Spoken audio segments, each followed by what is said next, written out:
welcome you at the second day of the 7th PhilosophyCon, the conference that today takes place both online and in the Pedagogical University of Krakow. I am Maciej Stanek of the University of Silesia, and I have this honor to moderate our first panel today. As far as I can see, we have 4 speeches and 5 speakers scheduled for this performance. These are Cara Kennedy, Tara Smith, Eric Wilson, Rafaela Elaine Miranda, and Rainer Joseph Uibarreta. I hope that all of them will join us. So let our first speaker speak.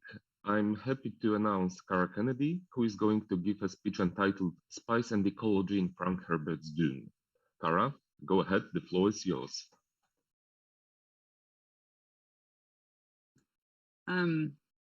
Screen sharing's disabled for me? Is it disabled for you? Just give me a second.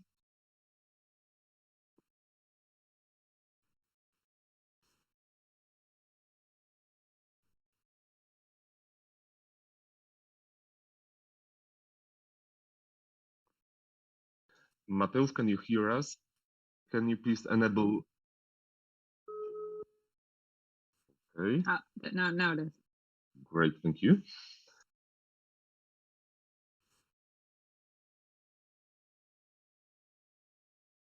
Is that okay?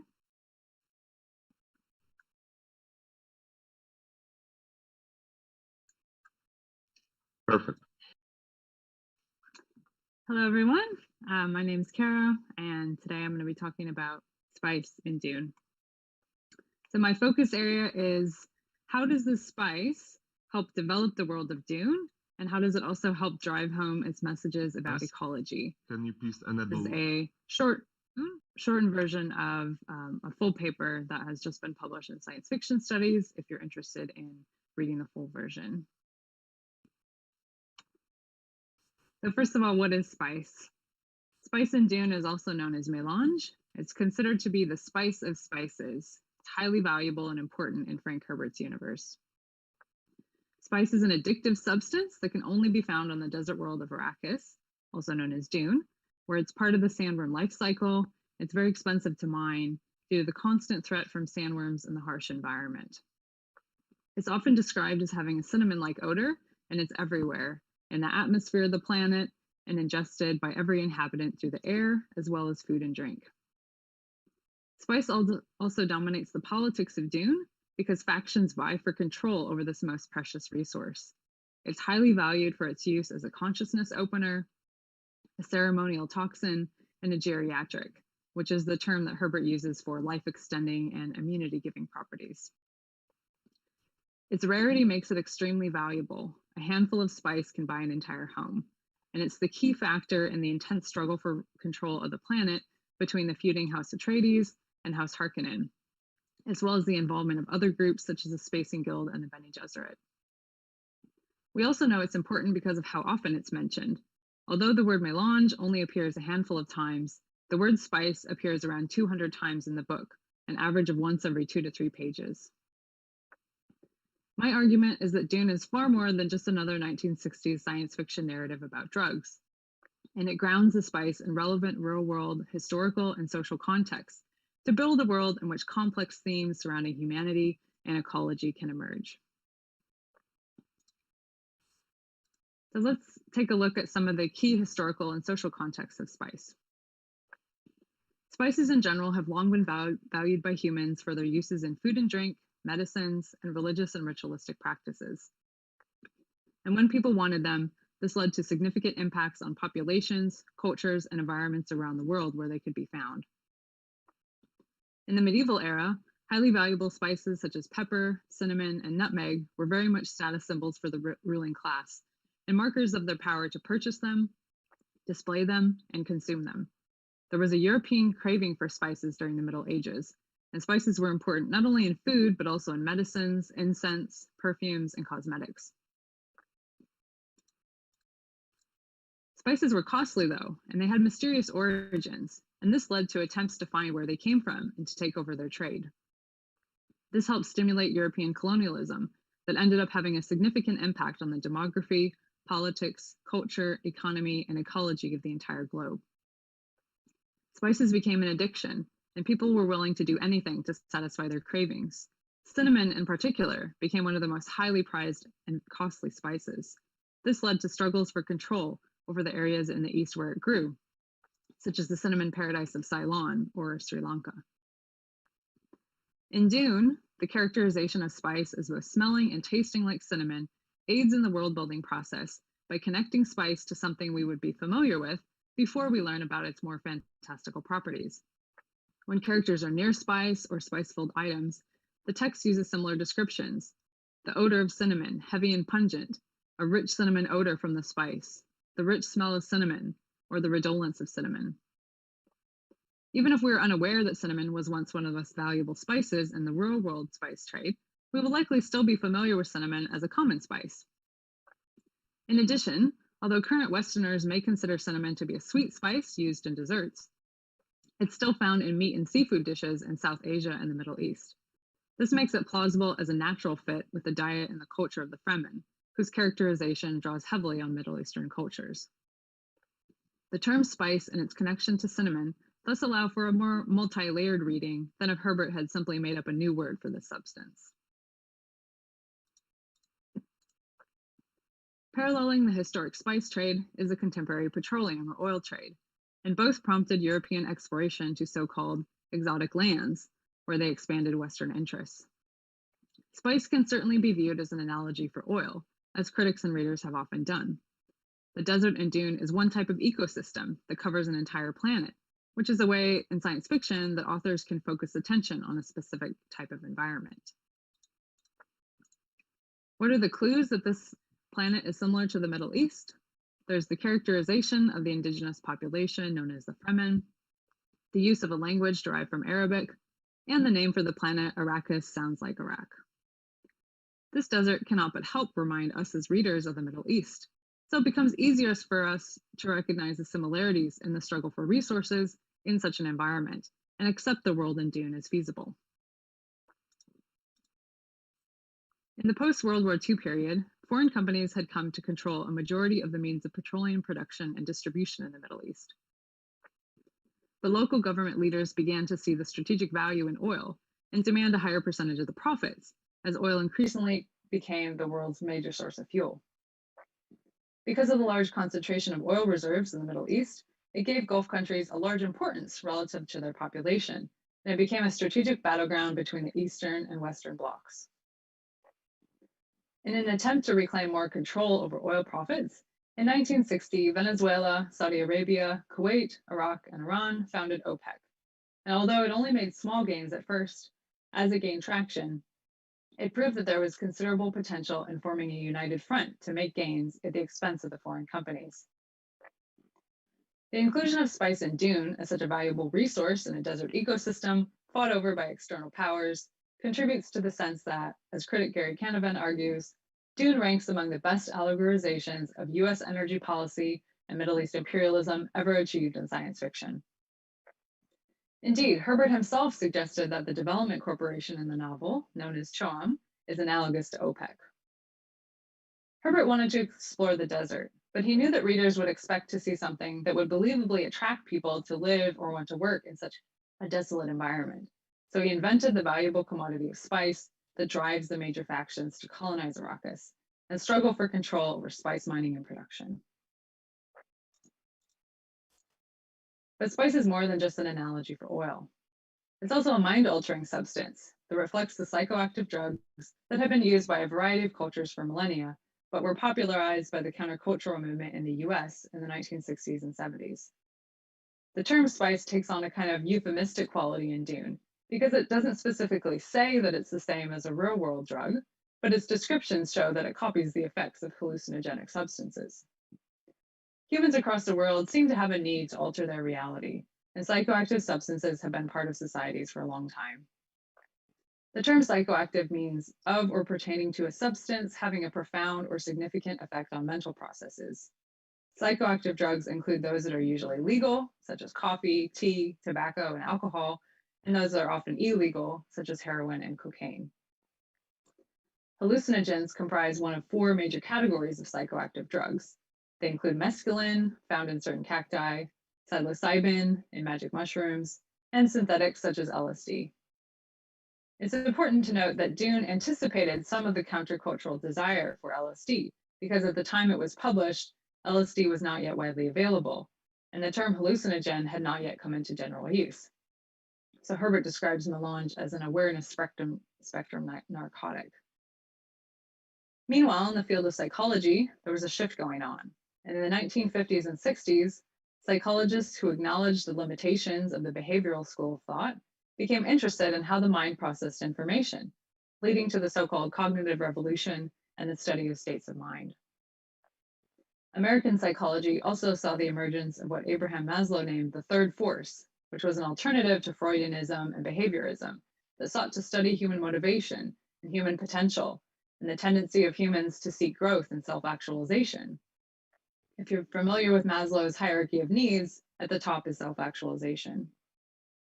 Some therapists were disillusioned with traditional techniques. They became interested in Zen Buddhism, existentialism, and transcendental experiences.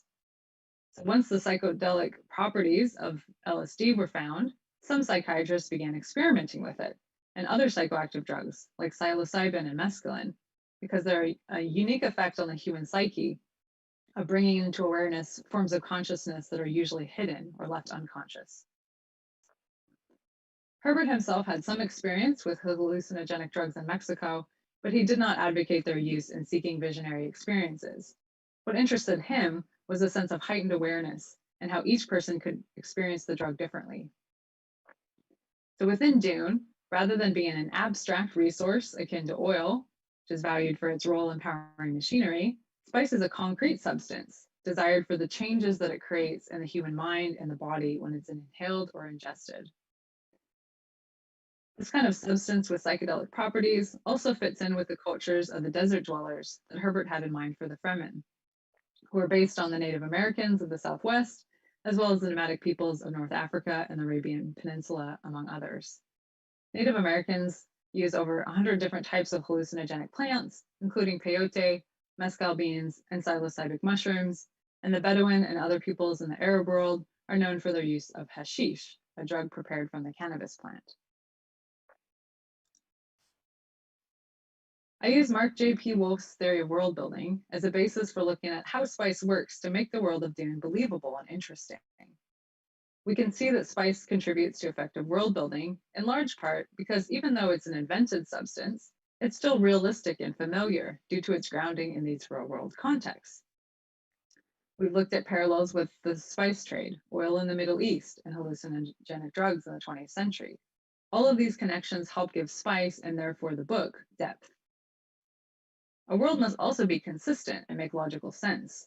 Things can't be random or seem out of place. Spice helps with this too. It brings together various threads in the world, and it integrates them into a coherent whole centered on this valuable substance. Spice ties everything together. Sandworms in spice, Fremen in the desert, the great houses in Arrakis, the Emperor and his throne, the Guild and interstellar travel, the Bene Gesserit and their abilities, and Paul Atreides and prescience. To the Fremen, sandworms are a deity, a means of transportation, and producer of a rare substance with domestic, cultural, and economic significance. Spice facilitates their survival in the desert. They use it in their diet, religious rituals, manufacturing, as well as bribes. Yet this same spice also attracts the colonizers, the great houses, who then interfere with the Fremen's lives in varying degrees, ranging from brutal oppression to more benign tolerance. Meanwhile, the emperor, who's in charge of handing out fiefs to the nobility of the houses, has been allowed to succeed his father to the throne only on the assurance that he'd keep the spice flowing. And then the guild's loyalty to the emperor is dependent on this condition, since they need spice to guide ships through space and maintain their monopoly on transport. The Bene Gesserit too require spice to enhance their special abilities, such as truth-saying, and access the memories of their female ancestors. Their political influence and placement in high positions relies in part on such enhancements. As the offspring of the Bene Gesserit through Jessica and a product of their breeding program, Paul also gained special abilities enhanced through the spice, which enables him to fully open his consciousness to prescience. His dominance comes full circle in the novel to threaten the existence of spice itself. In all of these groups, spice is a significant component, helping tie together the logic of the world. Yet the price of the longevity and enhancement that spice provides is addiction. Paul discovers spice is a poison, so subtle, so insidious, so irreversible, it won't even kill you unless you stop taking it. We can't leave Arrakis unless we take part of Arrakis with us, he tells Jessica. This sets up a noticeable irony for readers in showing that the geriatric, life-extending, consciousness-expanding spice that's so valued is actually poisonous. Addiction is signaled by a clear change in one's eyes. They turn totally blue, no whites in them. Dr. Yue explains that this is linked to saturation of the blood with melange. Mushroom scientist Paul Stamets described meeting Herbert in the early 1980s and listening to him say that he based several elements of Dune on the fungal life cycle, including the blueness of the eyes of those ingesting spice, because psilocybin mushrooms also have a cerulean blue. Scholar Karen Riding notes a parallel between the blue eyes in Dune and the Tuareg peoples in North Africa who have indigo veils and clothing that sometimes leaves blue dye on their skin. The repetition of the image of blue eyes across Dune helps give the sense that spice is everywhere. It keeps returning our attention to the mind and the body and the changes that can happen naturally. Even Jessica is taken back upon seeing the Fremen's eyes, the wash of deepest, darkest blue without any white, secretive, mysterious. Paul predicts that he and his mother will live among the Fremen and acquire the blue eyes, and this prediction comes true. This physical alteration marks both off-worlders who consume large quantities of spice, as well as inhabitants of Dune, including creatures of the desert such as bats and the people of the Fremen. It's an outward sign of being bonded to the planet, but also a marker of the trap in which they exist. The guild agents wear contact lenses to mask their blue eyes, suggesting that they desire to hide the evidence of their heavy spice usage. But they're fully aware of their addiction and know that withdrawal equals death. When Paul threatens to destroy spice production, they tell him, "You would blind yourself too and condemn us all to slow death. Have you any idea what it means to be deprived of the spice liquor once you're addicted?" Access to spice, therefore, becomes the difference between life or death. These are the consequences of spice addiction on an individual level, and they also mirror the larger ecological disruptions that occur in the novel. Ecology is all about the idea of interconnectedness, that changes in one place lead to changes elsewhere, whether or not you expect them. One of the key messages of Dune is that one cannot simply ingest a geriatric psychoactive substance that extends life and expands awareness without consequences. Spice gives, but it also takes. On an individual level, at high intakes, it causes people to see themselves and their surroundings in new ways. In this way, spice signals a connection between body and mind, and the irreversible consequences on both of ingesting such a potent substance. On a larger scale, just like with real-world spices or oil, the demand for spice plays a significant role in politics. The Guild and the Bene Gesserit must ensure they have continuous access to spice, and they make political decisions accordingly. It was the Guild that permitted the Emperor to succeed his father, and it was the Bene Gesserit that made him agree to place a Bene Gesserit on the throne. A ruler's fate in this universe is inextricably tied to spice. And because spice is only found on Dune, this makes it a key territory for colonial resource extraction. As a driving force for the narrative, spice draws attention to the ripple effects it produces, as each faction seeks to ensure its supply and then responds to the actions of others in the interconnected web of the Imperium. On the other hand, we have the Fremen and the Imperial planetologist, Dr. Liet Kynes, and they have well-intentioned attempts to terraform the planet, but it's poised to eventually destroy the ecosystem and spice along with it. Liet's character is a way for Herbert to include an explicit voice of ecology, someone who understands the science and shares his knowledge with other characters, and by extension, readers unfamiliar with such concepts. The Fremen demonstrate their willingness to use spice toward their long-term vision of ecological transformation. Even as oppressed peoples, they maintain access to the most valuable currency and successfully leverage it in the political arena. But the Fremen's dilemma remains: how do you terraform the planet without destroying the sandworms? and there are hints that this long-term project is flawed. Liet realizes too late that his father and all the other scientists were wrong, that the most persistent principles of the universe were accident and error. Although these cryptic concerns are not resolved in the first book, they point toward a future with a retreating desert and a collapse of the ecosystem that sustains the sandworm life cycle, and crucially, the spice. Liet's insight into ecology and his literal death due to spice conveys the naivety of the notion that a water-filled paradise can coexist with an arid desert full of sandworms. Through the Kynes family, Dune shows that even well-intentioned attempts at manipulating the environment lead to unintended consequences, even the loss of what is most precious to a people. Clearly, spice in Dune is more than just a psychoactive drug used by characters to alter their consciousness, and it's more than just a stand-in for oil.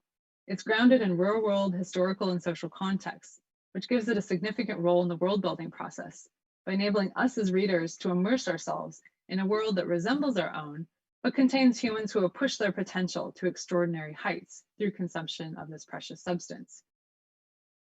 Spice is distinct in its combination of addictive, geriatric, and psychoactive properties into one consumable substance that showcases natural enhancements to the mind and body, as well as the consequences of addiction and the political actions taken to safeguard its continued production. In addition, as a driving force for the narrative, spice helps illuminate the principles of ecology and interconnectedness that underpin the novel and contribute to its continuing popularity. Scholar Chris Pack has called Dune one of the most influential examples of ecological science fiction that has informed science fiction discourse and influenced popular culture, thus helping to shape science fiction's future ecological vision. Spice is essential as a focal point around which the ecological messages of the novel take shape, and it prompts us to reconsider our own attempts to alter the ecosystem to fit our own desires. Thank you. Thank you so much for your speech. We will have some time for joint discussion after all the speeches in this panel. So let me announce our next speaker. That will be Tara Smith, who will have a speech entitled "The Tangled Bank of the Oak's Tale, Reading Dune as a Zen Koan." Tara, I give you the stage. Thank you so much. Can everybody hear me okay? Yeah. Okay, great. Just give me a moment to set myself up.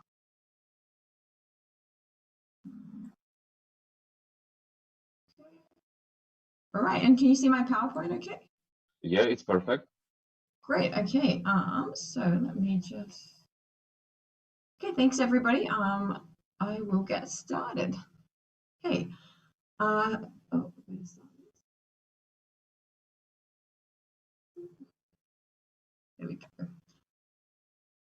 All right. Herbert's Dune series can be interpreted as a literary koan in three different ways. The contradictory nature of the plot, Herbert's self-proclaimed Zen Buddhist religious status, and the allusions in the novel to Zen Buddhism. Herbert alludes to core Zen teachings implicit in the text, the importance of balance, the cyclical nature of his narratives, and the ambiguities that are prevalent in the series.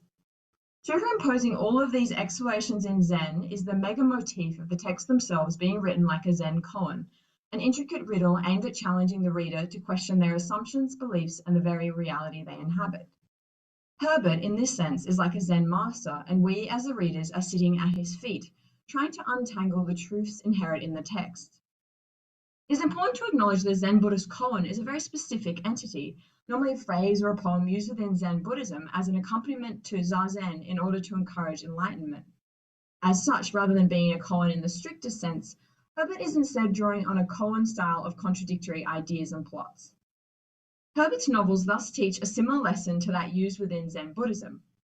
The didactic style imparts lessons around students, readers developing ideas for themselves, thinking differently, and ultimately breaking apart passive readership and forcing the responder to enter into a dialogue with the novel and the narrator. Herbert's content and obvious love and fascination for ecological systems, feedback loops, and the interconnectedness and interdependence of all organisms which rely on a state of balance can also be seen reflected in the beliefs of Zen Buddhism.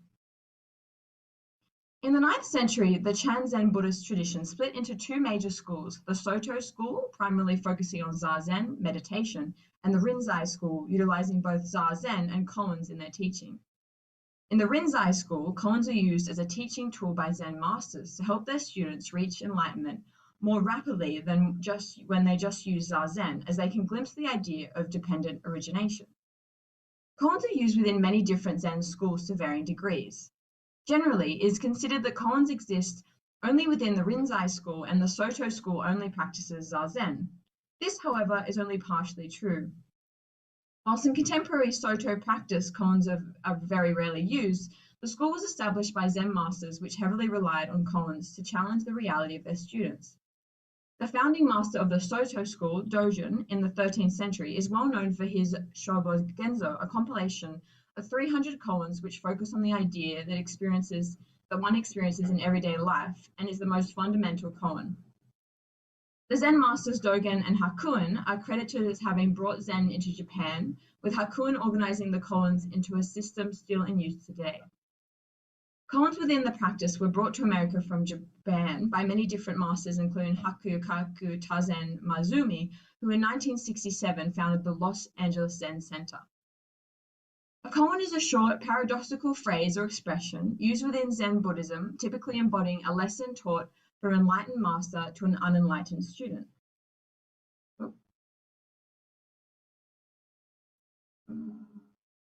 Sorry, I was in the The aim is to alter the student's preconception, illustrate their ignorance, and provide insights into reality which overcome normal logic. Most koans initially seem nonsensical, or a question may be asked which is given a strange reply. However, the expression of a koan after contemplation often reveals greater truths. There are two main bodies of Zen Buddhist koans, the Gateless Gate and the Blue Cliff Record. Textual koans are called cases, and within the text are often accompanied by commentaries and notes made by the Zen masters. Many ideas explored in June are koan-esque. When applying the koan methodology to Herbert's work, it is important to navigate the essence of it without detracting from the true meaning of the word. In the 1950s and the 1960s, it did not take long for Zen, with its promises of Asian mysticism and self-focus, to get swept up with the general countercultural American hippie movement. In order to differentiate between the various influences of Zen, the English philosopher Alan Watts described three types of Zen within America: beat Zen, square Zen, and Zen. For Watts, beat Zen referred to the sort of cool adaptations of seemingly Zen ideas, like gaining new perceptions from moving to a new country or walking in the mountains to connect with nature. Square Zen, on the other hand, referred to American practitioners of Zen trying to adapt the East Asian style in their exactness, without paying any homage to the changes or the fact that there are differences amongst the schools of Zen. And then there is Zen, which Watts prefers as it returns students to the classic Zen literature as appropriate to the current historical period. And this is just a quote from Children of June. I'll just read it out. To learn patience in the Ben Gesserit way, you must begin by recognizing the essential, raw instability of our universe. We call nature, meaning this totality in all of its manifestations, the ultimate non-absolute. To free your vision and permit you to recognize this conditional nature's changing ways. The Zen Buddhist tenet of the middle path is found extensively within the June series. According to Hein, Zen Buddhism allows for a middle ground between the opposing philosophical ideas of absolutism and relativism, or theism and atheism. This balance is exemplified by the appropriate way in Zen to meditate. As discussed earlier, the practitioner of Zen should not be like the resting stone, passive and asleep, but nor should the seeker be incredibly invested, allowing outside influences to affect the practitioner emotionally. In Zen, any emotional view which may seem reasonable if taken to its extreme conclusion can end up as an obsession. An example of extreme emotion can be seen in June, when Paul becomes the Muad'Dib. In this example, during Paul's time in the Sietch Tabir, he develops a close friendship with the members in the Sietch with mutual love, respect, and loyalty. When Paul embraces his role as Muad'Dib, the religious savior with godlike gifts, his friends' respect and loyalty becomes mindless devotion. Paul mourns the loss of his friends who are now more akin to his apostles. In Herbert's June series, extreme ideals and emotions are critiqued and balance upheld, emulating core Zen teachings. Herbert is constantly exploring the problems of extremes in the Dune series, reflecting this key Zen teaching. To better understand the essence of Zen and extremes, it is useful to refer to a particular koan which describes a convoluted paradox. The comment is attached to a verse found in the Gateless Gate, Case 2. The comment poses the contradictory question of whether a Zen master who has removed themselves from karmic laws through enlightenment is then above these laws and thus no longer accountable for their actions. To further explain, the paradoxical query is if the master is above the laws, whether he is therefore capable of doing anything he wants without fear of consequence. But if he is not above these laws, then what does enlightenment mean? To attempt to answer this question, Woman Hu Kai, the compiler of the Gateless Gate, summarizes the debate with an equally paradoxical answer. Bound by or free from causality, two sides of the coin. Free from or bound by causality, 1,000 errors and tens of thousands of mistakes. This koan reflects the impossibility of this problem, as no matter whether someone is bound by the causal laws or freed by them, they will commit either 1,000 errors or 10,000s of mistake, meaning that it is all relatively pointless. Women's koan teaches the student of Zen not to get stuck on an impasse, unable to move forward by contradictions.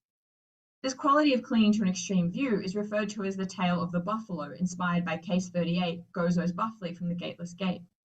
The buffalo's tail represents the idea that the buffalo is trying to pass through a window, and whilst it can fit the bigger and bulkier parts through, its tail prevents it from fully passing. The phrase is a metaphor for sticking to an extreme view, which can become like a tail, preventing you from moving forward.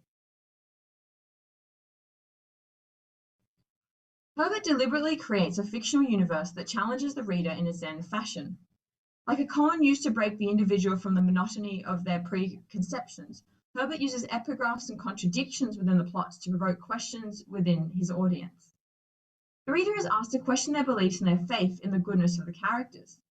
Just as the Zen student, we are asked to question our extremes and to view the consequences of having any steadfast beliefs. Nothing can be trusted. A possible explanation for this occurs by examining Herbert's love, respect, and position as an ecologist. Ecology as a discipline is obsessed with feedback systems and balance, with reaching an equilibrium which, perhaps unsurprisingly, seems similar to the teaching of Zen Buddhism. Behind, Zen is linked to ecology as it incorporates everything within its teaching, just as ecology includes the small sand trout, a desert-dwelling fish-like creature, all the way to the mighty sandworms. In Zen, even a cook is tasked to incorporate their training into cooking, wherein a cook preparing a meal would be told not to leave a single grain of rice uneaten and not a monk left wanting for one more grain. Zen practice is harmonious with ecology because of its promotion of balance, prudence, and control. No game can be left and nobody can be left hungry. Zen can also be linked with ecology and the environment with the scientific convergence theory. The convergence theory is a scientific idea often understood to reflect the constantly changing nature of becoming, which occurs within particle theory. Instead of the past understanding that particles are stationary, many quantum physicists believe that particles are in fact constantly changing states and waveforms. This belief is shared within Zen ideas, as they also believe that everything is a constant motion and change, and is only labeled with the role of the observer. While science is generally believed to exist in isolation of the observer, the convergence theory states that there is always a subjective component within science which impacts the observation. This idea is reinforced within the Zen concept of unity within human beings and nature, or individuality and universality. In Herbert's novels, Kynes represents the ultimate scientist, utilizing terraforming to benefit mankind despite the cost on the natural ecosystem. He is an independent observer who, to his folly, removes himself from the equation. The message Herbert makes by killing Kynes in the very environment he wishes to change is to remind him of his position within that ecosystem and the impossibility of removing humankind from the environment, a very similar idea as explored in Zen. A poignant example of the epigraph relating to the text in a subtle way occurs in Dune when the old planetologist like Kynes dies in the desert. The epigraph utilized here adds further depth to the scene by including an excerpt of poetry to reflect the folly of trying to control the natural world. After aiding Jessica and Paul to escape from the Harkonnens, he is exiled into the desert where he dies. The epigraph, instead of being the general extract from Princess Irulan, is instead a poem titled The Old Man's Hymn from the Kizawa Tafid, an old Arakian religion. The poem is as follows. I drove my feet through a desert whose mirage fluttered like a host. Voracious for glory, greedy for danger, I roam the horizons of Al-Kalal, watching time-level mountains in search in its hunger for me, and I saw the sparrow swiftly approach, bolder than the onrushing wolf. They spread in the tree of my youth, I heard the flock in my branches, and was caught on their beaks and claws. The poem poetically begins the presentation from which the planetologist, who, with the help of his father, began the slow terraforming project of Arrakis. The poem speaks of an old man reflecting on his youth and the folly of the decisions he once made. This reflects on the stubbornness and gall of kinds who, through terraforming, begins to do irreversible damage to the ecosystem of the planet. Just as the man in the poem, who was ensnared by the beaks and claws of birds, representing perhaps time, memories, or his greedy appetites. In the following scene, Kynes unravels as he slowly dies in the desert he was so adamant to control. He repeats to himself, I am like Kynes, I am his imperial majesty's planetologist, I am steward of this land. His identity begins to unravel, and his once determined and confident beliefs begin to give him doubts. As he falls and feels the sand under his hands, he thinks, I am steward of this sand. Both the men in the poem and Kynes lose a part of themselves, lost to death, time, and memories of a previous folly. No longer sure of their identity. Herbert's narrative technique of the epigraphs throughout the novel do more than just develop his rich and detailed fictional universe. The epigraphs are often poetic, confusing, and have very little continuity. They are not from the same text or even by the same narrator, and thus initially seem to have little to do with the main plot of the novels. However, through an active focus, the epigraphs richly inform and layer the text like short little columns which, if the reader keeps in the back of their mind, slowly reveal their subtle lessons in the often action and plot-driven series. Thank you. Thank you so much for your presentation and for your speech. As I can see, just a moment ago, our next speaker joined us. I mean, Eric Wilson. Eric, can you hear us? Eric?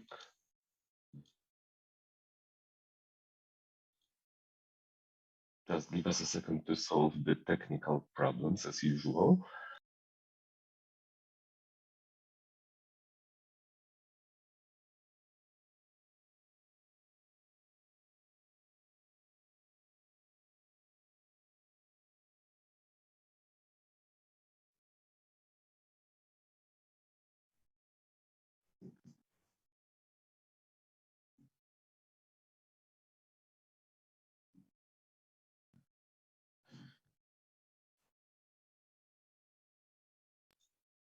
Eric, one more check. Can you hear us? I'm here. Yeah, great. Okay, so 5:40 a.m. here, so let's. Okay, now it's time for you. You are now online, and let me introduce you. Our next speaker will speak about the infinite capital accumulation through the endless harvesting of unlimited dead souls. Eric, the stage is yours. Thanks very much, everybody, and thanks for inviting me. I'm just going to on full screen for a second, if we can do that. Yeah, there we are. Okay, hi. Yeah, I'm science learner. I do law and juridical studies and critical criminology. And so I'm not really that up on Dune, but I am up on things that can be related to a certain take on novels. So I'm going to pursue more of a criminological, legal, and political approach. So I'm going to get my comments about Dune per se out of the way, and then up front, and then kind of go into more of the critical exegesis that I've kind of developed for today's talk. Now, when I read Dune, when I was 14, what went through my mind, if I had to put in one sentence, which I will, is that the lesson of Dune is that in the far future, feudalism will make a comeback, which is kind of an odd result to get from a science fiction novel, but it makes sense in this instance. And from that, I kind of divided that into kind of three takeaways. One, I could argue up to a point that I think therefore Dune is something of a dystopian novel, but I'm not going to, but a very singular one, not a, by any means, dystopian literature's got its own cadence, its own genre formalities. But I think you can argue up to a point it's a dystopian novel. Secondly, and I think more substantively, it's anti-teleological. That's to say that from a historical perspective, and that's to say that paved modes of class relations will prove more suitable in the event of radical and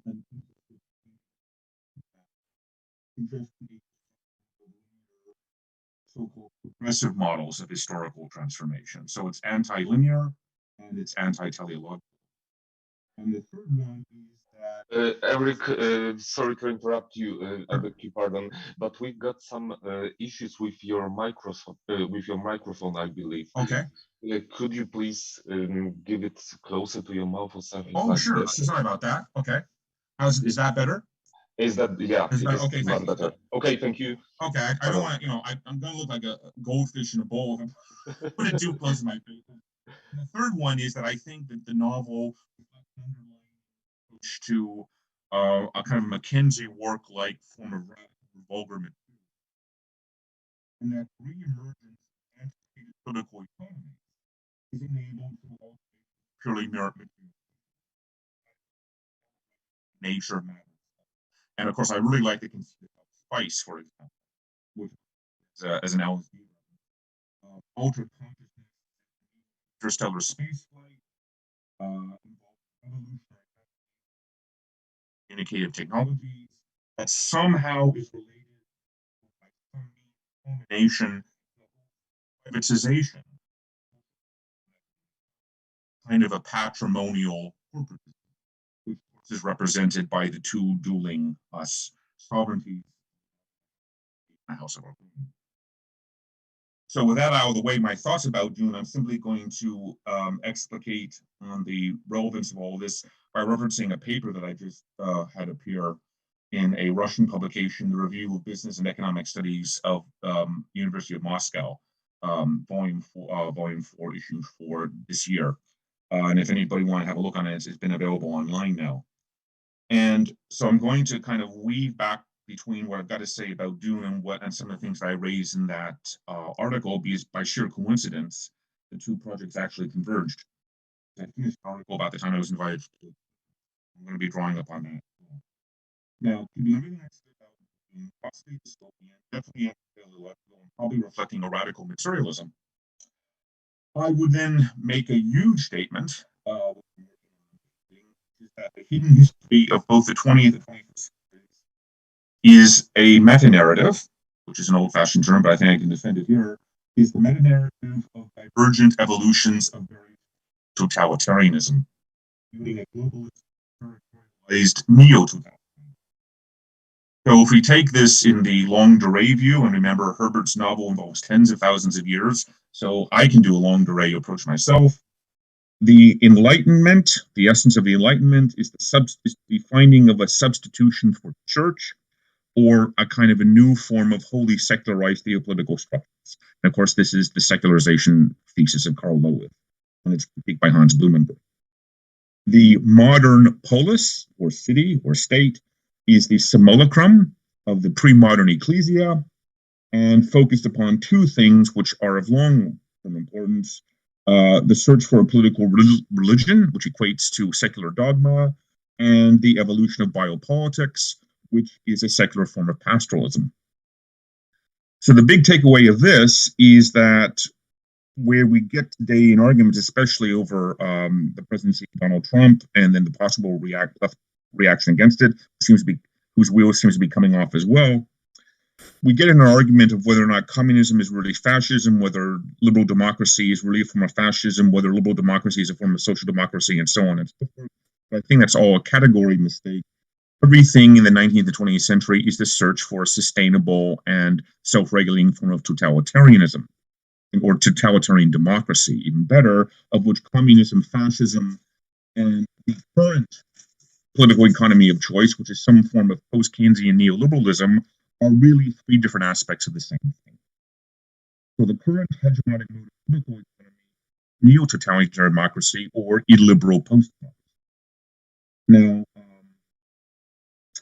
an interesting comment by Mark Mazauer on this concerning the European Union as an anti-democratic. Point to this, I promise. The irony of that motley collection of European states, who are the fascism, really not being divine inspiration. As Mark Malik the back many if we take the fact that little blocks fail and if we in fascism also become part of its heritage, it is hard to deny not exactly converted to thought and feeling, but on the contrary, violent world. If you see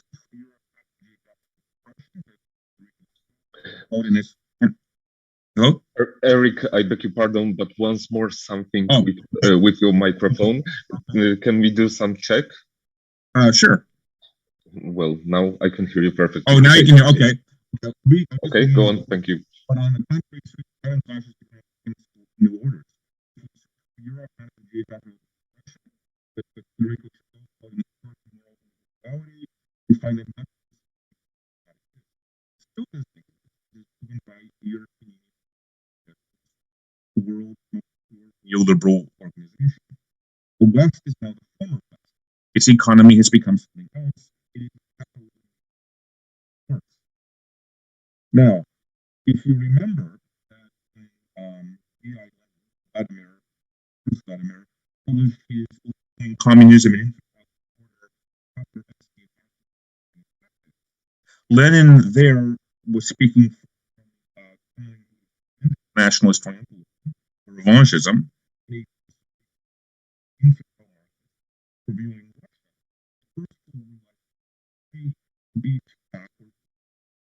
model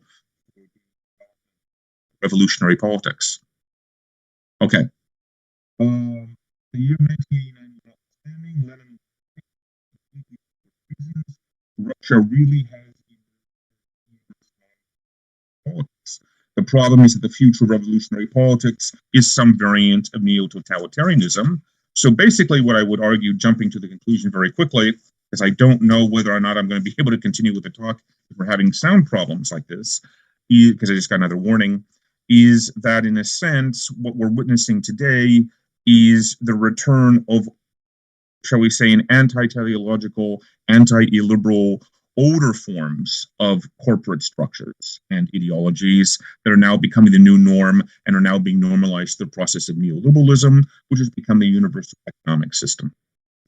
So in that sense, and that's, I think, where my connection with Dune lies, and it's a weak one, but it's probably the one that I'm most comfortable dealing with, is because it does reflect this notion of a dysfunctional and possibly dystopian approach towards historical evolution, which is as much reactionary as it can be conventionally described as the rest. Okay, now how is my sound doing? Because I'll rush through very quickly and try to get this wrapped up. For last several sentences, it was perfect. Okay. But now it isn't. Now it's not. How's this? Now it is. Okay. Now it is. Okay. Okay. So I have this being real. Now. And now isn't.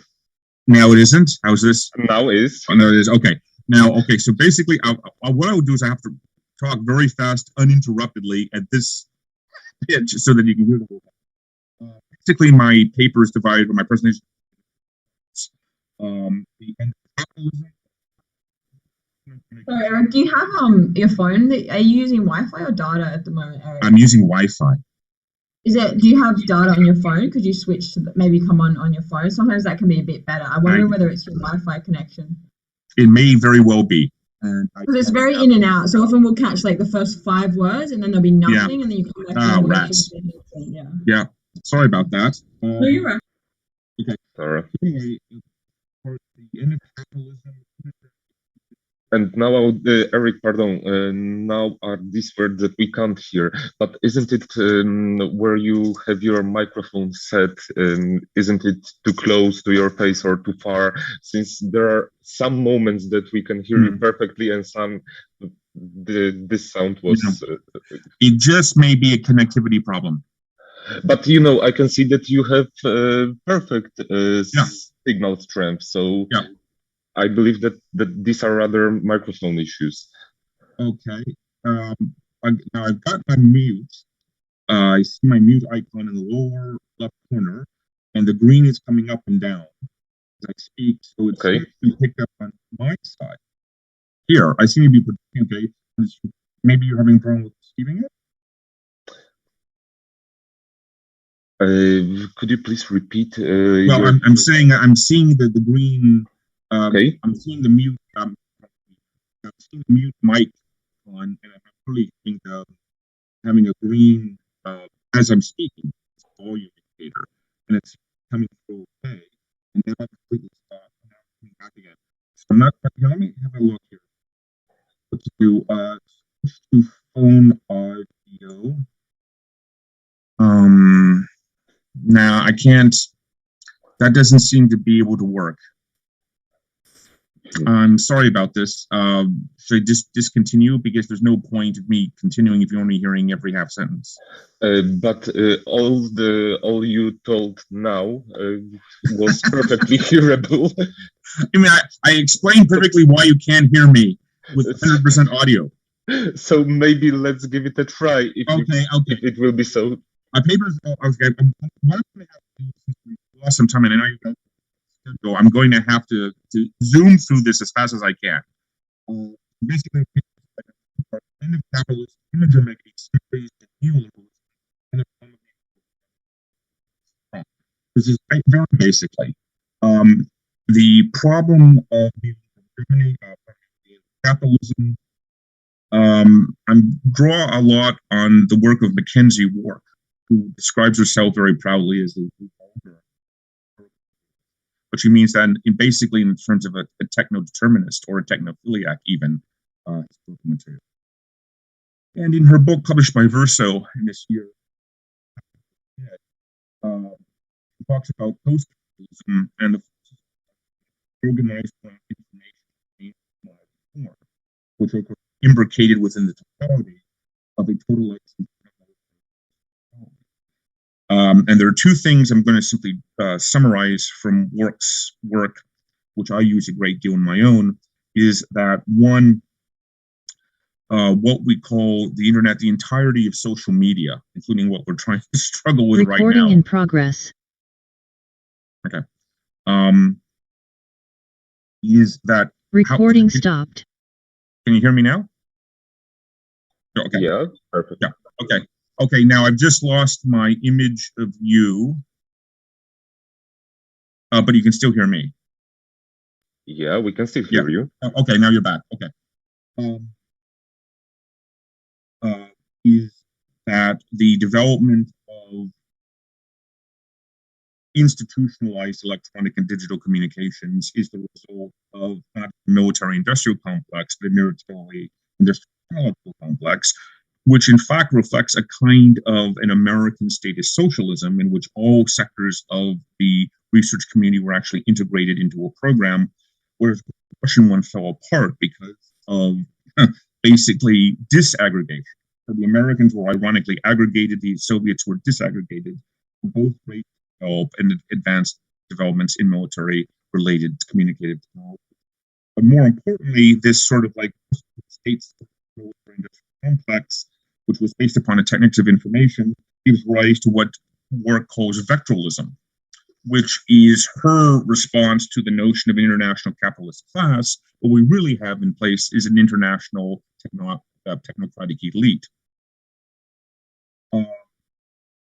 Double form gives rise to mirroring duality of content and property, in which what she calls the ruling group, she calls them a class. I think they're better described as an elite, or what she calls vectoralists, who own the extensive vectors of communication which convert space, as well as the intensive vectors of computation which accelerate time, which is nothing other than Marxist space-time compression to the head, as that which kills the organic, gives birth to the digital, as an all-conquering double movement from the infinite, now infinite obsolete real, the infinitely expanding frontiers of symbolic thought, and ultimately the commodification of life itself. And the vector is not just a means of transforming production, it is also a way of transforming state power. So if pure information in its rawest, basic, and most pristine form can be transformed into a commodity, then in the strict and proper sense of the term that we are all owned. So Wark, like Herbert, reflects a kind of both a technophiliac and a technophobic approach to modern technology, One of the things that really struck me about Dune when I first read it again as a kid was the way in which, in the far future, we will impose all kinds of strict criminal or even religious prohibitions against certain forms of anti-humanistic technological development and experimentation. By the Bene Intellect, so kind of like a semi-underground organization. But the important point for my own work is that the notion of vectoralism and the commodification of pure information, which in a sense is the death of a liberal understanding of humanism, is straight back to basically trends in international politics, international crime, and the international financial economy. So that the wholesale conversion of the capitalist world economy to neoliberalism, which is essentially what has happened, carries within it two pathogens of chronological significance. The first is the globalization of power crime, and the second is the systemic entrenchment of neo-authoritarian forms of government. Both are the bitter reification of information and velocity and speed, and information itself as commodities. And for power crime, this is my definition, and I've worked a lot with a criminologist at Temple University, Nikos Tassis. Fraud, he defines power crime, and I follow him. Power crime is defined as fraud and corruption by elites that have substantial governmental power, economic power, typically as CEOs. Often, of course, they have both forms of power simultaneously. Elite criminals have far greater ability than non-elites to act dynamically to optimize the environment for fraud, or neutralizing their crimes psychologically, and obtaining impunity. So when we say neutralizing crimes psychologically and obtaining substantial impunity, what does that mean? Well, first of all, Tassis, without using the word, does draw an implicit correlation, I make it clear, between neoliberalism and vectoralism.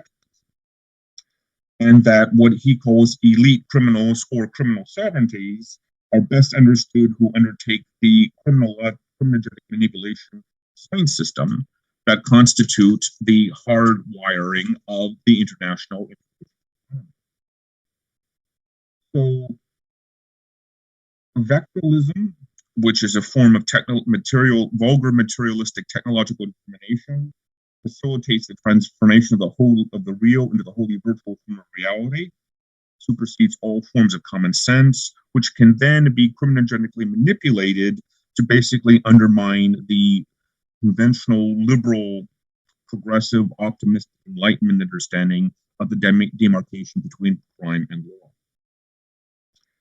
And that of no less importance is the notion of a new hierarchical division of social and technological power, particularly with regard to mass media, which gives rise to another important concept, which is called criminogenic asymmetries. The criminogenic asymmetries are structural dysfunctions, mismatches, and inequalities in the sphere of thought, culture, the economy, and the law. Asymmetries are criminogenic in that they create opportunities for profit, reduce or strengthen the demand for illegal goods and services, generate incentives for actors to participate in illegal transactions, and reduce the ability of authorities to control illegal activities.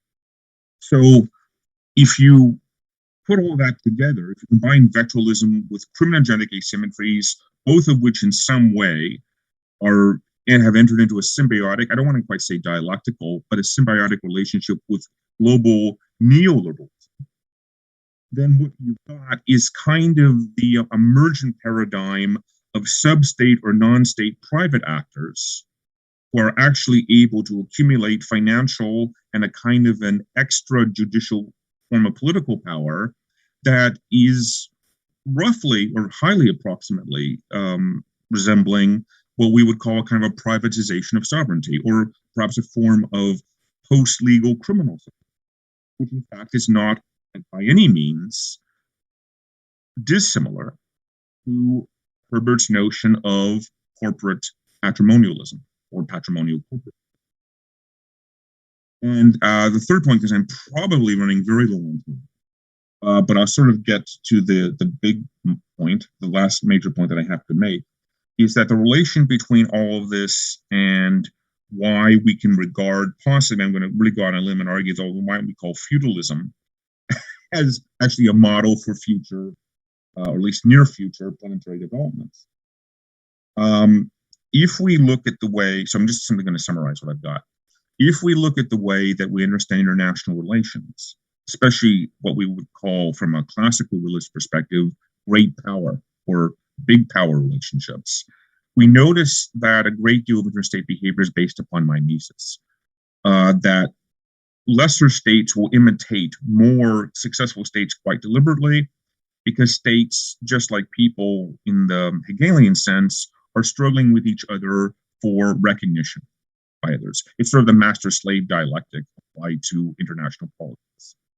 And some theorists, like Immanuel Wallerstein and modern world systems theory, have proposed that what we would call hegemony has a cultural dimension to it, which is that the hegemon, if we go through history and we look at and we assume that states exist in systemic operational interactions, that the world system is actually a system properly so called, that state actors will actually follow each the other that seems to be the most successful.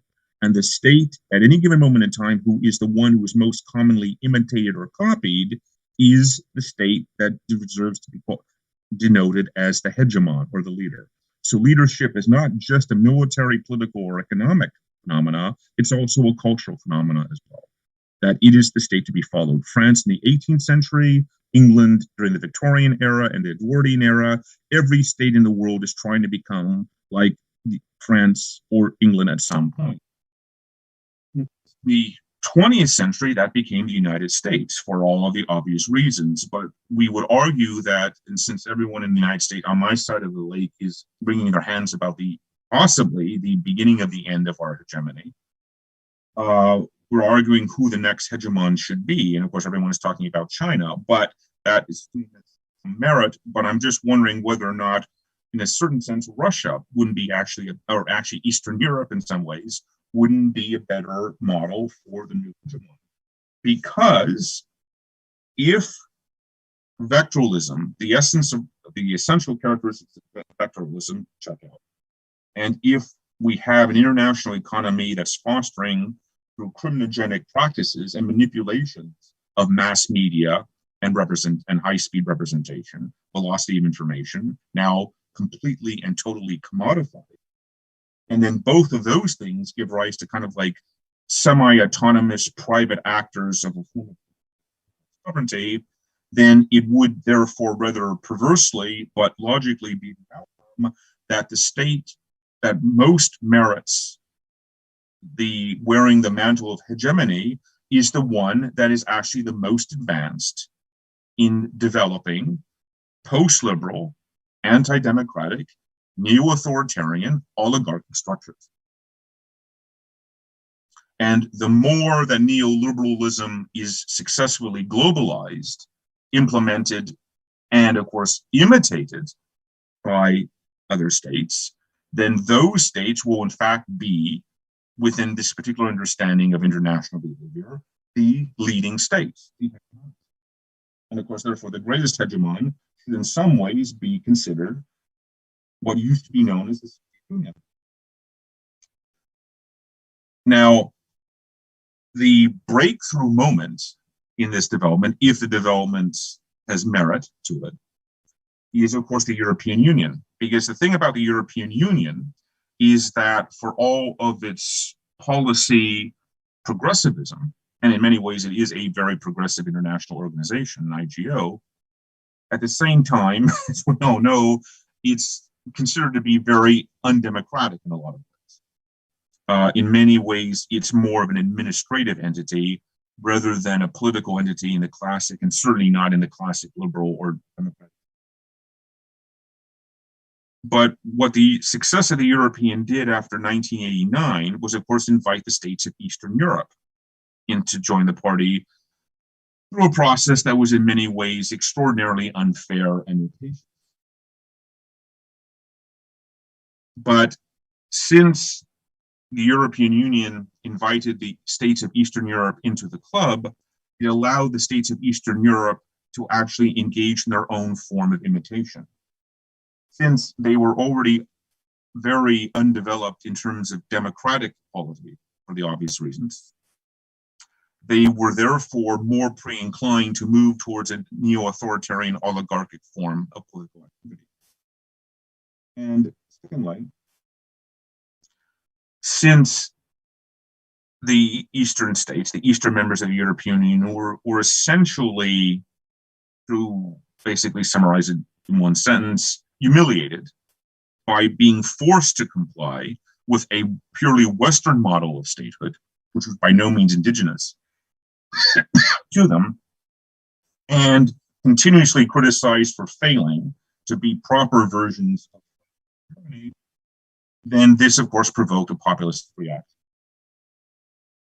And of course, this reactionary so-called right-wing or neo-rightist, far-right extremist neo-populism, of course, is one of the things that's causing a great deal of political anxiety in the West, because it does seem to be quite anti-teleologically something that has possibly emerged as a sustainable and attractive model of political economy and organization. So I'll simply read my last 2 pages, and then I have to wrap it up because I'm probably out of time. So here's the truth that is simply too painful for Western liberals to handle. Can you hear me still? Now we are still, but when you were announcing this about your last 2 pages, there were some issues. Oh, okay. But you hear me? I'll just wrap it up. Here is the truth that is simply too painful for Western liberals to handle. The future arrived first in Russia, rendering everything that may have transpired between Russia and Trump of secondary importance. Anecdote, not process. Excuse me. What is process are national convergences driven by mirroring elite criminal oligarchies. In Russia, the 10% owned 89% of total household wealth in 2016. In the United States, it was 76%. In terms of political economy, the oligarchies are virtually identical in regards to structural inequalities they see. In terms of discursive and governance apparatus, they differ slightly. Basically, liberal technocratic elitism in the US, right-wing nationalist populist in Russia, with its respective opposition both. So the uncanny convergence between neoliberalism, energetic extremes, and vectorism are themselves sufficient causes neo-authoritarian oligarchy. As Vladimir Kaczynski, the ultimate Russian oligarch, mass media put it, the oligarch is a special species who only have been born in Russia in the late 1980s. We came out of the Soviet system, but we retain that system and the remarkable criminality in the country. We were people with fangs going through. And as McCarty comments, after 60 years of socialism, feudalism seemed like a step forward. The oligarchs taking a hard Soviet was copycat Vladimir Putin, that what is not on TV does not exist. Under Putin, Russia exported nothing to the United States. It re-exported. Even better, the Russian people became post-Soviet, abreast before the whole world went through everything, revealing that the great drama of Russia is not the transition from communism to capitalism between one firmly held set of beliefs and another, but that during the final decades of the USSR, no one believed in communism, and it carried on living as if they did, and now they can only create a society of simulation, which is a perfect recipe for power crime, which is a perfect recipe for criminal sovereignty, which is a perfect recipe for oligarchic patrimonial corporatism. The exact same, of course, is true for the people of the West, for there is no alternative to neoliberalism and all that comes with it. The only question is the one asked by Peter Pomerantz. What if Russia had been a pre-echo of what was to come, thing once known as Russia being as progress? Which, of course, takes me back to Dune. Because in the end, progress will be, at least political progress, which is the only thing I'm even remotely competent to talk about here. Political progress may, in fact, resemble, by the weird, canny logic or reason of history, feudal or neo-feudalistic political, social, and economic structure. Here's how it works. My big summary, and I hope you can hear all this, and I'll tell you. From 1918 to 1980, the U.S. as the liberal, classic, more or less classical liberal, or the Keynesian head, manifested neo-Keynesians, both touted the right side of it, as Hillary Clinton. Seeing now in hindsight, Deliberately organized dynamic of unrestricted, globalized, primitive accumulation, which is feudalism. The economic is criminal. He is inherently inclined towards criminality. The Thatcher movement in the Anglosphere, with a neoliberal revolution war zone and with a headline itself, which was not in fact revolutionary, essentially reactionary. The return of and hence the unbounded economic Europe, the future European Union after 1989. The newly liberated class precisely because they were new to the game and model, were very quickly able to get ahead of the curve. Neoliberalism is naturally favors the authoritarian political system, which we can call back either in a technocratic or populist. There is the Eric, pardon, I'm afraid it's getting worse. Okay. And we can hear only single words. Okay, sorry about that. And I'm not sure what to do in this case. Me neither, so I can't seem to... But don't you mind, I have a suggestion for you maybe. Maybe it will be possible that you will record your speech, sure. And will rearrange things and put the proper version at our services on YouTube and Facebook. Oh, well, that's a bit great. Okay. Would work for you? Okay, that's right. Look, can you hear me right now? Yeah, now I hear you perfectly. Basically, what's coming through is the technical assist bits, but not the actual substance of the paper, right? Okay. I know how it works now. I got it figured out. Okay, I'll tell you what. Contact me. We try and tell you that it didn't work, and then you'd start to talk and it would work again. Happen like every time. Okay, well that's divine justice through high tech. Okay, here's what we'll do. Contact me, set up a recording. I'll just record it at a nice, steady, leisurely pace, and then you just post it. Yeah, and we just post it and maybe even paste it here within in the place of your speech. I mean, can you do that? Can you do that technically? Because this is really kind of awkward. I know. No, if you do that, if you can do it, that's fine. Not you necessarily, Mark. There's some Matthias, maybe somebody can. Well, I hope that our technical staff will be able to do so, but I can't promise that. No, that's okay. If you allow, let us finish this way. But maybe since you are now sounding great, maybe you'll try speaking from this posture and finish this presentation. Okay. Maybe let's give it one last chance. Okay. The place where feudalism appeared as progress. Did you hear that part? Yeah. No. Okay, you got that part. Okay. Actually, my conclusion. It's about I was stupidly kind of. I was trying to. And now, unfortunately. Okay. Now I'm gone again. Okay. Yeah, so just email me and set up a recording session if we can, and I'll simply record my talk and we can try to post it. Okay, let's do so. No problem. But even though, thank you a lot for your speech and for all that we were able to hear. Okay. Unfortunately, our last speakers didn't join us. Because of that, we have more time for the discussion, and our speakers hold this privileged position and can ask the question for each other. So if you have any, then go on. I have a question for Tara. How much do you think readers of Dune get the Zen elements, especially I'm thinking like Western readers? And is that a limitation of what Herbert's trying to do, is that he builds all these cool things, but maybe a lot of them go over our heads?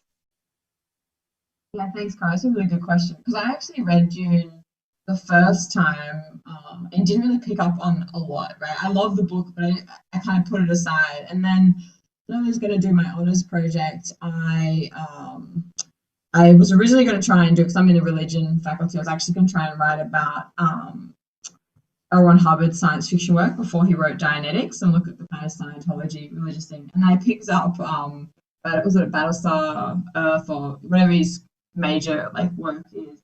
It was so bad. I was like, no, I'm not doing this shit sci-fi. No offense if anybody's a fan.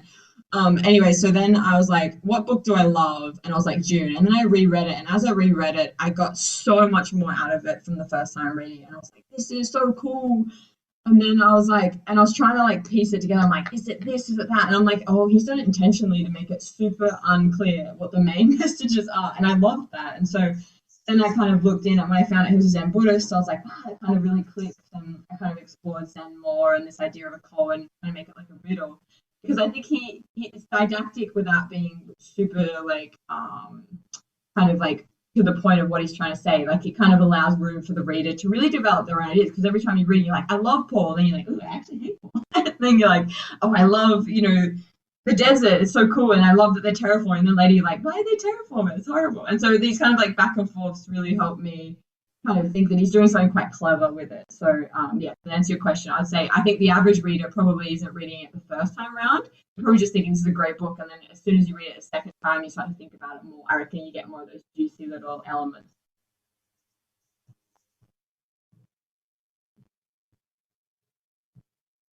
Thank you. Cara, are you satisfied with this answer? Yes. Okay, any other questions? I totally agree. I think that's true for a lot of elements, like the other religious elements. And then the older you get and the more you know, the more you realize how many layers are in the book. And I'm still finding new things. I'm like, wait a minute, I don't remember reading this, and it's like, oh, it was there the whole time, but there was just so much. You can't pick it all up in one or two or even multiple readings. Yeah, I've got a question for you, Cara. So I know in your work you look a lot at the Jean Besser, why did I lose the name? Anyway, you look at the female characterizations in Dune. I'm just wondering whether you think Frank Herbert portrays women in a kind of nuanced way, or whether there's room for him to kind of make more progressive female characters. What did you think about that? I think they're definitely a lot more nuanced than some people give them credit for.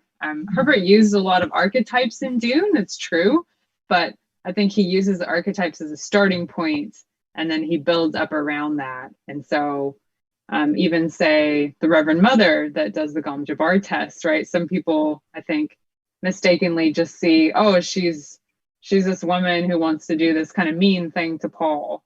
But then when you look at their dialogue, she's actually explaining and teaching and guiding him a lot, just like Jessica does. And, kind of be encouraging and not encouraging at the same time. And so she's not just a static, mean old character. She does help kind of guide him into the next stage of his journey, but and then she comes back at the end, right? But she's got multiple alliances. She's got duties to the emperor, but she's also Bene Gesserit. She also cares about Jessica. So she's got conflict, just like Jessica has conflict. And Arulon, right? We get those epigraphs, which are sometimes contradictory or sometimes saying things you're like, well, that's from her perspective, but maybe that's not actually true. And she's building that legacy. So I think it was, certainly for the time, really quite developed characters. But I think they even still today, Jessica to me is very relatable, and seeing the turmoil she goes through and seeing her change her mind and feeling conflicted. And those are all things we can relate to because those are things that we go through as well.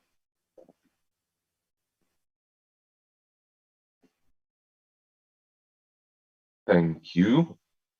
Any other questions? And if not, I have questions for Cara and for Tara from our audience at Krakow. Maybe I will put it on your chat. So if I may first, Cara, please have a look on what I sent you, and if you could please read it and answer. Should I read it out loud? Yeah, if you could, please. What is your impression why one of the main subjects of the Dune saga is a psychedelic? Do you think it changed the impact of the book? Why, so rich to have who are psychedelic at the heart? I think ahead of his, as with many things, the cultural movement had not the full swing by the time that and Dune was published. And I think what he was really interested in was humans. So he was really interested in humans. This is why Dune is a very low technological society and universe. And so I think why he was interested in the psychedelic is it brings out things in the human mind and the human awareness in a way that we usually can't get without the aid of some kind of substance, right? So there's things like runner's high and say mothers have, feeling certain, good feelings when they, complete a certain amount of run or having a child and things. But otherwise, humans oftentimes turn to some kind of substance for feeling good or expanding their mind.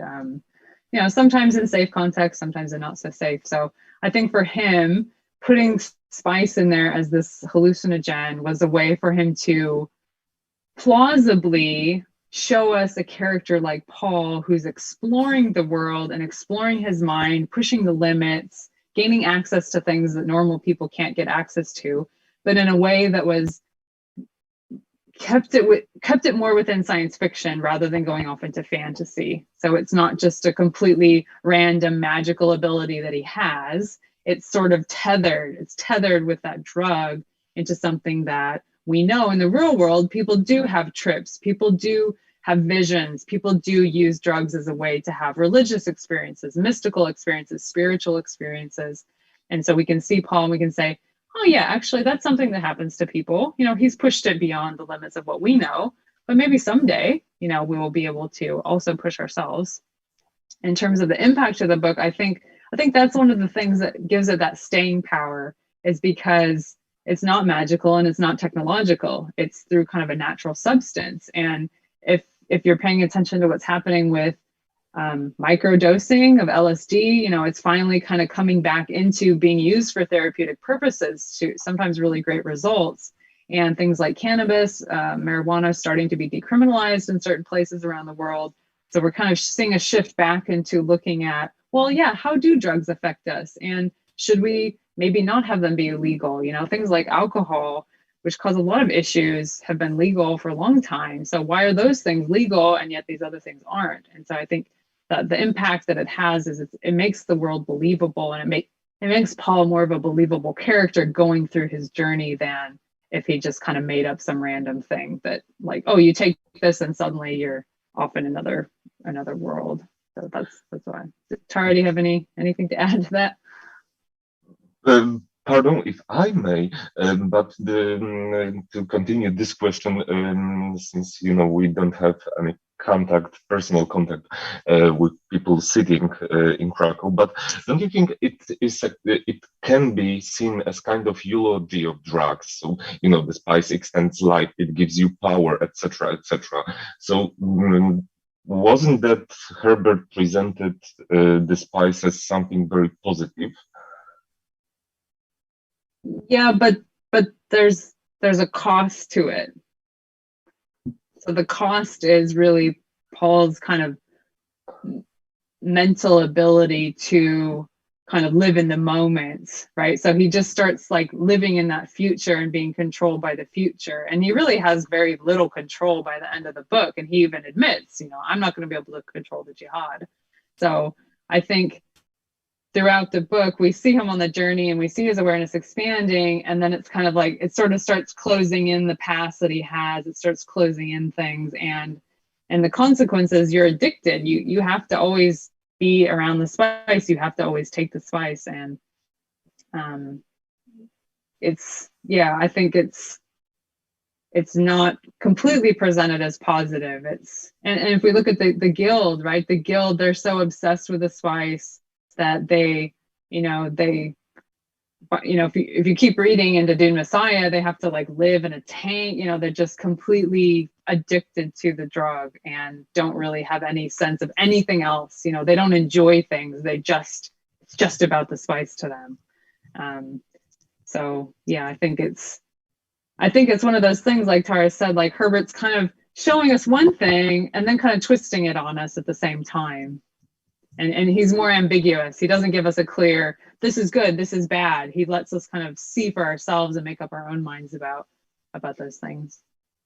Yeah, like you say, Cara, I definitely don't see it as a pro-drug or pro-psychedelic text. I mean, I think you just look at any monologue of bipolar, just how much he's suffering throughout. Like, it doesn't look like a good time. I'm not reading it being like, Paul, like, I want in on that. It just seems awful. Like, he doesn't seem to have much autonomy. It's like once that mod dib kind of trajectory goes, he has no power anymore. So I think it definitely like isn't looked at as like this amazing trip that you could go on. I think that Herbert, if anything, is almost the other way in saying that, like, be careful what you wish for. Is this really what you want? You know, so that's how I'm similar to you, Cara. Thank you. Tara, can you have you? Okay, Yeah, thank you. So the question was, look like if there wasn't any Eastern theme, do you think it would at all?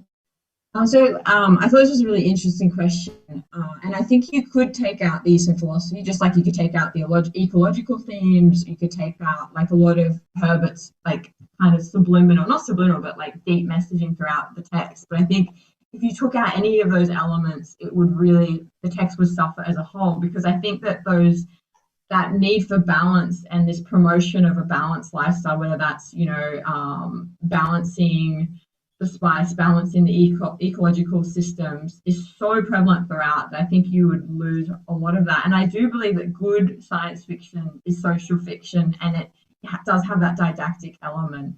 Obviously, entertainment's important, but if you can actually entertain but also teach and promote kind of very good, like, you know, new thinking or critical thinking in your reader, I just think that it's just so much better. And I think this book does that amazingly. So I think, yeah, you could take out those elements. You could make it more like a space opera, which was more about entertainment. And yeah, it'd be a great book, but it wouldn't be as impactful. And I don't think we'd be talking about it in a philosophy conference now if it was the case. So I think it's like you could take it out, but it would suffer if you took out those elements. Great, thank you. And Eric, who is unable to speak, wrote one question for both of you. So. Oh, did you want me to read it out? If you could. Yeah. To what degree can Dune be read as a dystopian novel? Do you want to start with that? Sure. Yeah, this is a tricky one. Because when I think about other dystopian novels that are a lot more obviously dystopian, say like Handmaid's Tale, it's again that Herbert is really layering his messages in, and it's not as obvious. So I think especially the first time you read it, like, I wouldn't call it a dystopian novel, right? We have this young boy, and he goes on this hero's journey, and you see him rise up to take the top spot by the end of the book, right? Like, how could that be dystopian? But then when you look more carefully and you look at what he's going through and what he's thinking about, and this jihad that's coming and all this destruction, and then the ecological layers, and wait a minute, like, how are you going to have all this water? And then you also want to have sandworms. Like, how can you have both at the same time?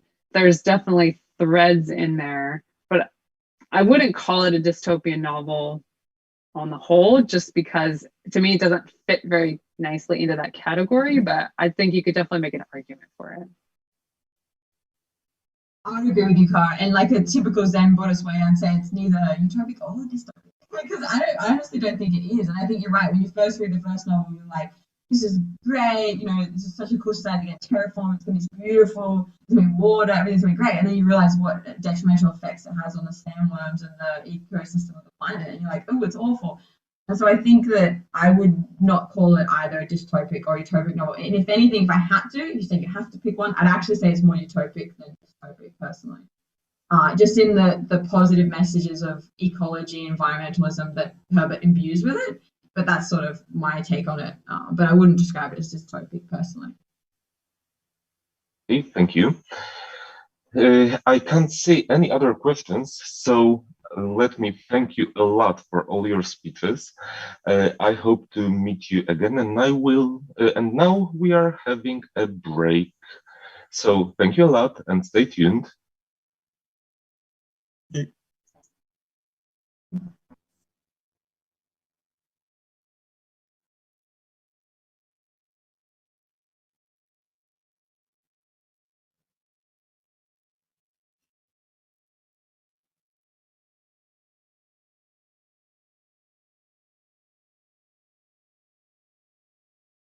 Okay, thank you. Okay, thanks, guys. Bye. Thank you a lot. Bye.